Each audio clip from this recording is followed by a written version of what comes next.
The wide open spaciousness of our own mind is the safest of havens.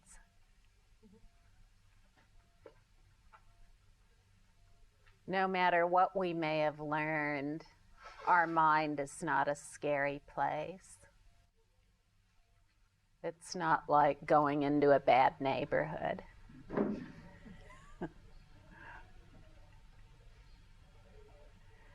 Where we're terrified with every step we take.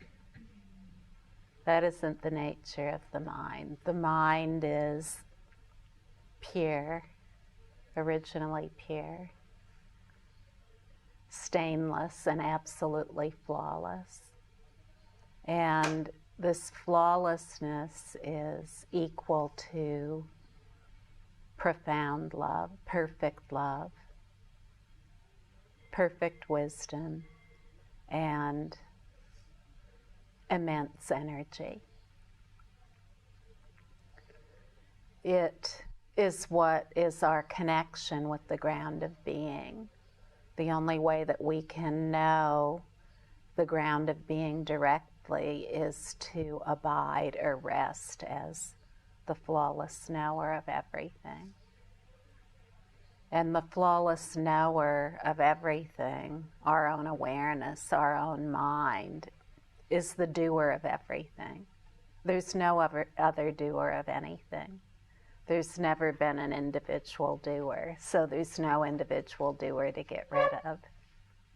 When we just rest as the basis of every thought, which is wide open, spacious awareness, then it becomes very clear to us that there only is awareness, and that it is that awareness that is indeed the basic space of everything. It's the only thing that is. We can never think ourselves into that. It's impossible. The more we try to think about it, the farther we are away from knowing ourselves as we are, because there's nothing to think about. It's just like in the words said here, there's nothing to understand. There's nothing to understand.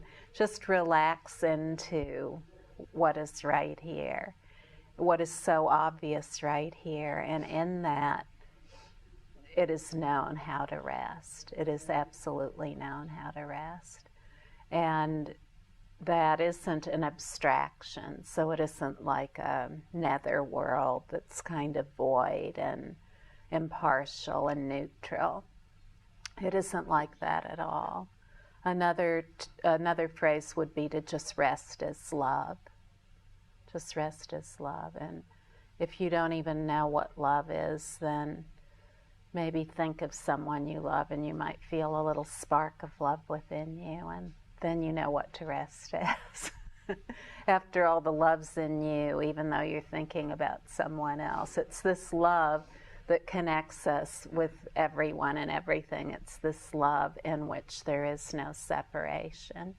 And it's this love that is a haven of complete and immense safety and comfort. It's what we can rely on for absolute safety and comfort. From the beginning of our lives, we look for safety and comfort. We look for safety and comfort everywhere. We look for it in the home we were born into, and then when we start to have thoughts and emotions, we look for safety and comfort in our thoughts and emotions. And usually we are very ambivalent. In other words, we have mixed feelings about our thoughts and emotions. We don't really know what's going on there. We can really never pin down a place of safety there. And in most of our homes, our birthplace, our caregivers that we live with, we can't really find safety or comfort there that we can count on either. So pretty soon we start to look to other places for safety and comfort, like our toys.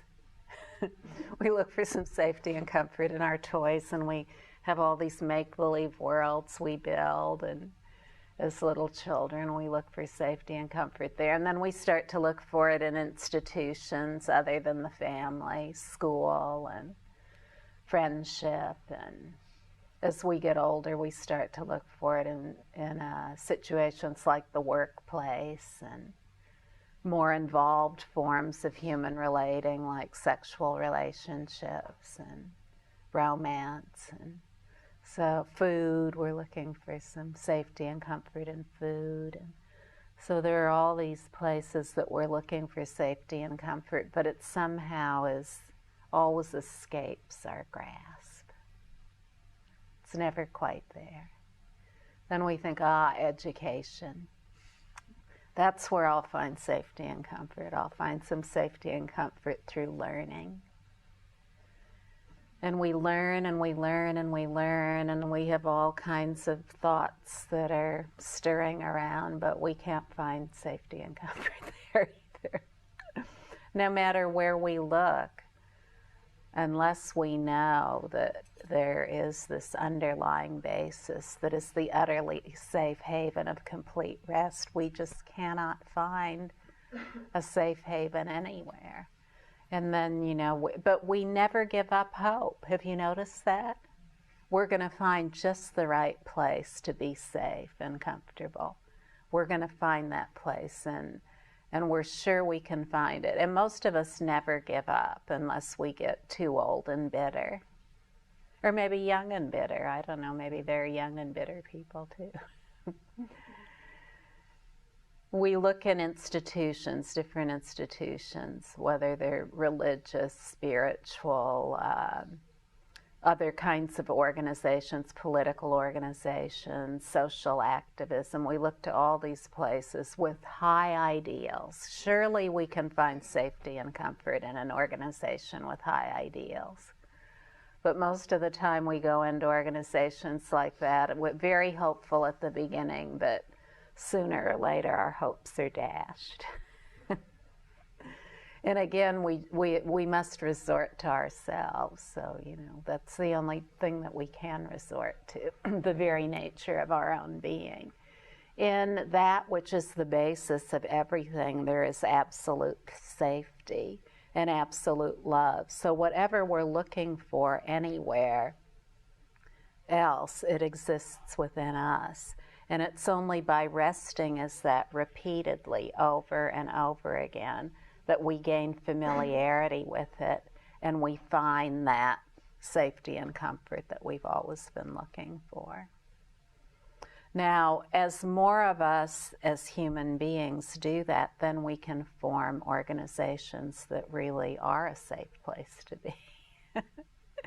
And we can build a world that is a safe place to be. But really this has to come from the grassroots. It has to come entirely from the grassroots of humankind.